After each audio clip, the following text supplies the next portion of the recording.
ବାପା ଜାଣିନି ବାପା ଶବ୍ଦଟି କିଏ ଉଦ୍ଭାବନା କରିଛନ୍ତି। ଯିଏ ବି ଉଦ୍ଭାବନା କରିଛନ୍ତି ନା, ତାଙ୍କ ପାଦ ତଳେ ମୋର କୋଟି କୋଟି ପ୍ରଣାମ। ବାପା ଯିଏ ନିଜ ରକ୍ତରୁ ନା ଏକ ଝିଅ ନାମକ ମାଟି ପେଣ୍ଡୁଳାଟେ ଗଠନ କରିଥାନ୍ତି, ଏଇ ସଂସାରକୁ ଆଣିଥାନ୍ତି। ତ ସେଇ ମାଟି ପେଣ୍ଡୁଳାକୁ ସେ ସ୍ନେହ ପ୍ରେମ ଭଲ ପାଇବା ଦେଇକିନି ନା ପରି ସାଙ୍ଗରେ ତୁଳନା କରିଦିଅନ୍ତି। ତ ସେଇ ପରିକୁ ନା ଯଦି କିଏ ବି କିଛି କହେ, ଯିଏ କିଛି କୁହେ, ବାପା ଆଗ ସାମ୍ନାକୁ ଆସିଯାଆନ୍ତି। ତ ସେଇ ବାପା ନା ଏତେ ସ୍ନେହ ଶ୍ରଦ୍ଧା ଭଲ ପାଇବା ଦେଇକି ବି ସେଇ ପରିକି ସେ ନିଜଠାରୁ ଅଲଗା କରିଦିଅନ୍ତି, ଆଉ କାହା ଘରକୁ ଲକ୍ଷ୍ମୀ ଭାବରେ ଦେଇଦିଅନ୍ତି।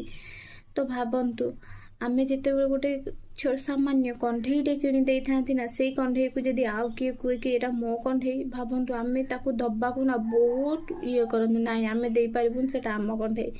କିନ୍ତୁ ବାପା ନିଜ ରକ୍ତରୁ ଯିଏ ଗଢ଼ିଥାନ୍ତି ସେ କଣ୍ଢେଇକୁ ନା, ତ ସେ ପରିକୁ ସିଏ ଆଉ କାହାକୁ ଦେଇ ଦିଅନ୍ତି। ଜାଣିଥାନ୍ତି ସେ ଏତେ ସ୍ନେହ ଶ୍ରଦ୍ଧା ଭଲ ପାଇବା ଦେଇଛନ୍ତି ଯେ ସେ ପରି ବିନା ସେ ରହିପାରିବେନି।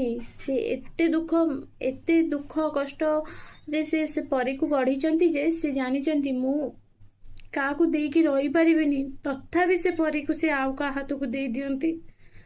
ତ ଭାବନ୍ତୁ, ସେ ବାପା ନୁହଁ, ଆମ ପାଇଁ ସ୍ୱୟଂ ଈଶ୍ୱର। ତ ତାଙ୍କୁ ମୋ ପକ୍ଷରେ ତ କିଛି ବି ଭାଷା ନାହିଁ କହିବାର। ତ ଏତିକି କହୁଛି, ତାଙ୍କ ପାଇଁ ମୁଁ 100 ଜନ୍ମ ନେବାକୁ ବି ରାଜି ଅଛି।